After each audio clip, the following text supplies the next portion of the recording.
LA News time. We are at 8:08.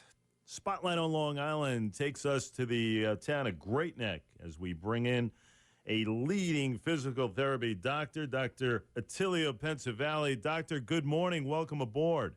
Good morning, Jay. Thank you for having me. It's wonderful to be here, especially since I listen to you online all the time. Well, I appreciate that. Also, founder of Ortho Balance Physical Therapy in Great Neck. Talking a little bit this morning about winter sports injuries, maybe some shoveling as well, what to look for. And this time of the year, you know, when you think of winter sports, you got to think of, Doctor, the skiing and the snowboarding. And the fact of the matter is, you know, I was looking at some of these numbers.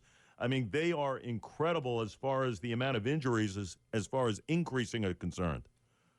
Well, you know, there are about 600,000 people injured throughout the year just by skiing alone. Snowboarding certainly adds to that. However, the rates have decreased over the 15 years, thankfully, because of different techniques and proper equipment. Is there any way one could kind of minimize the risks associated with skiing? Well, yeah. You know, we look at things before, during, and after.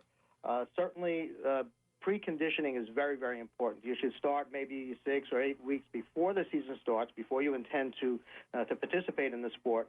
Increasing your conditioning is really threefold. Your flexibility, it's very important to stretch and remain nimble. It's important to have proper strength for the activity that you're going to do, and to have enough conditioning, enough endurance to last maybe a half a day or a full day of the sport. You know, it's recreational for most people, but it's really an athletic activity. No question about it. We're talking with Dr. Attilio Pensavalle, leading physical therapy doctor, also founder of Ortho Balance Physical Therapy in Great Neck. Snowboarding, kind of the new day and age type of sport right now. I know a lot of people who have also been nicked up a bit, Doc. Give us an idea what's happening in that area. Well, you know, snowboarding started in the 60s in the United States, and it started as a very colloquial, very neighborhood type of thing. It's really grown, and certainly now it is a legitimate Olympic sport. We started the first events last evening on the Olympics. It is somewhat different than skiing in that skiing, most injuries are to the lower extremity.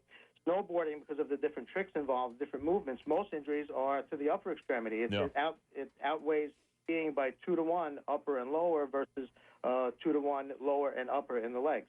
And also, you mentioned the Olympics. Shaun White, one of the leading snowboarders, hurt his wrist, actually had to pull out an event. Also, probably a cause and effect of snowboarding there. Yeah, well, I'm glad you brought that up. Wrist injuries are probably the number one snowboarding injury. There are ways to prevent that. Certainly, upper body strength is very, very important. Learning how to fall. Falling is an inherent risk in this sport. It's just a part of the game. So learning how to fall and being instructed, being taught by a true professional is very, very important. There's also protective equipment that you can use to protect your wrists as well. I was going to bring that up because, you know, I have kids that have certainly engaged in snowboarding, and sometimes, you know, you don't have all the equipment on. You take it for granted a bit, and then all of a sudden you have an injury there. But that's an excellent point. The proper equipment, I think, is the key in that area. Yes, it is. Skiing-wise, you bring up the fact that, you know, stretching and everything else, that's something we don't do a lot in general as far as exercise is concerned. Myself, I have found most of my injuries in the past have been probably due not to stretching properly there. Well, you know, these sports are high-risk, high-stress sports. Falling is a common thing in them, and your flexibility is a very important factor in determining how you're going to tolerate the stress of a fall, whether it's your shoulders, your knee, or your hip, or even your trunk, which may affect your lower back. Flexibility is very important. Strength is important, and certainly general conditioning in terms of endurance, because most injuries will occur when one is tired. We're talking with Dr. Attilio Pensavalle. He's a leading PT doctor, also founder of Ortho Balance Physical Therapy over in Great Neck. Doc, all the snow we've had 4 or 5 storms since the start of the year, an awful lot of shoveling.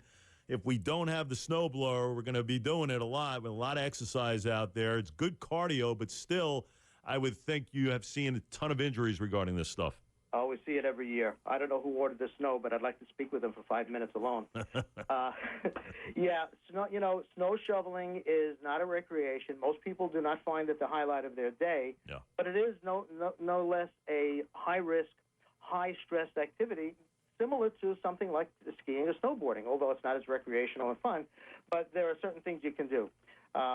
Certainly stretching, and it sounds kind of corny, let me stretch a little bit before I go out and shovel my snow, but it is very important. Stretch your trunk, stretch your legs, make sure that you're prepared.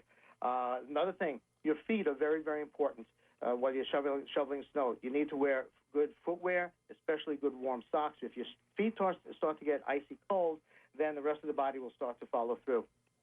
I've noticed when we get one of those wet, heavy snowfalls, it sounds kind of crazy, but I kind of dig down deep in and really kind of use my upper arm strength to get a good shovel. I know it sounds kind of crazy, but it's kind of different from the white, fluffy stuff. Oh, yeah. Well, it's a matter of weight. Certainly. Using your arms instead of your trunk is really best practice. Also, smaller shovelfuls are better.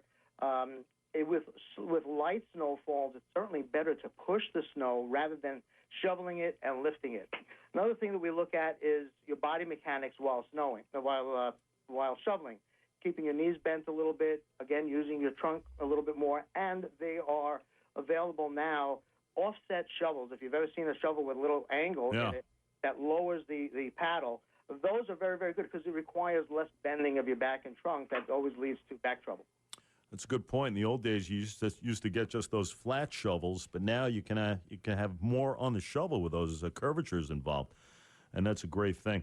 Dr. Attilio Pensavalle, he's a leading physical therapy doctor. He's also founder of the Orthobalance Physical Therapy over in Great Neck.